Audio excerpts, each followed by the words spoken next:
Mr. Libeskind, you have created some of the world's most innovative buildings, structures with remarkable power, power to inspire feelings, and as your original design for the World Trade Center site attests.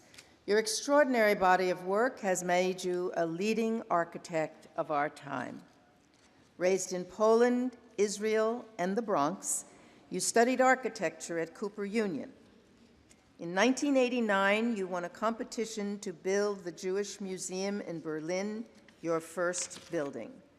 Completed in 1999, it became one of the world's most talked about architectural achievements. Its success foretold your greatest gift, the ability to create buildings that physically embody emotion. Your work always reflects the history of its site. To prepare for the World Trade Center project, you read the Declaration of Independence and the Constitution, as well as Walt Whitman's poetry. It was you who proposed leaving the Twin Towers' footprint untouched. The building's placement allowed light to fill the plaza from 8:46 a.m. when the first plane hit to 10:28 a.m. when the second tower fell. Although another architect completed the project, the structure that New Yorkers look to as our memorial reflects your concept. Your work is global, from Los Angeles to Abu Dhabi to Warsaw, and it includes the Denver Art Museum, the Royal Ontario Museum in Toronto, the Military History Museum in Dresden, and a retail complex in Las Vegas. Now, many architects see designing malls as pedestrian, but you have said, why shouldn't these buildings be wonderful? You judge a society not by museums and palaces, but by how people live.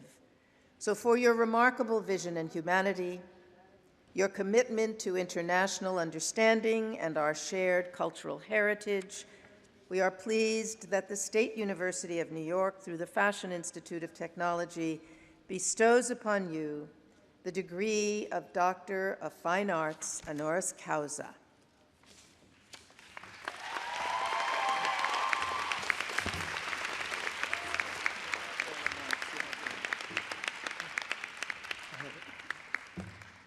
In recognition of your bold creative spirit, artistic integrity, and the humanitarianism that radiates throughout your remarkable body of work, the State University of New York is honored to confer upon you the degree of Doctor of Fine Arts.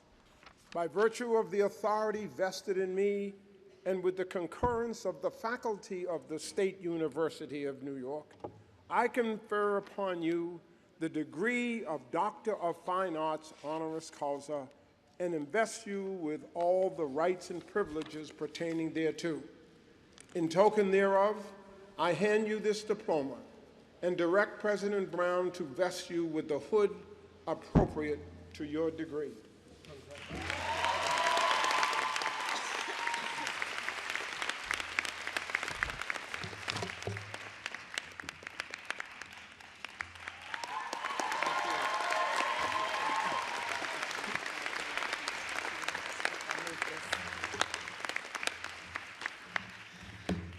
Thank you so much. It's really a great honor. I'm so thrilled, and I was so inspired by the really profound statements, profound thoughts that were on the stage. And really, I want to congratulate you, first of all.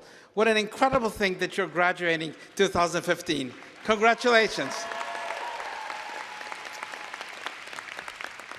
You know, as I was thinking about this incredible school, I thought that it has so many connections to architecture that it's just unfathomable how style, design, structure, and technology really bring these two fields really so close together.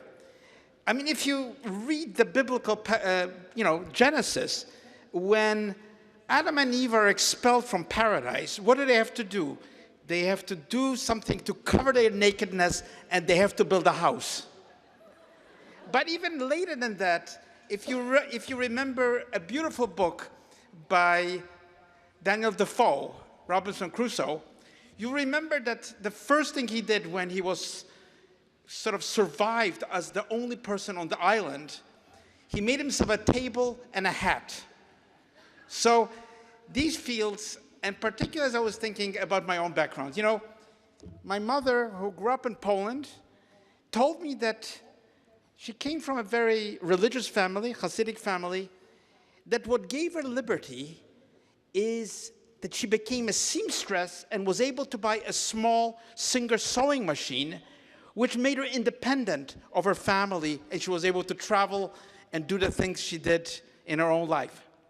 And I have to say that when we emigrated finally to the Bronx, to New York, my mother worked in the sweatshops of New York as a seamstress under very tough conditions. But she always said to me something very wise. She said, you know, we make the clothing here, but actually the clothing is making the people.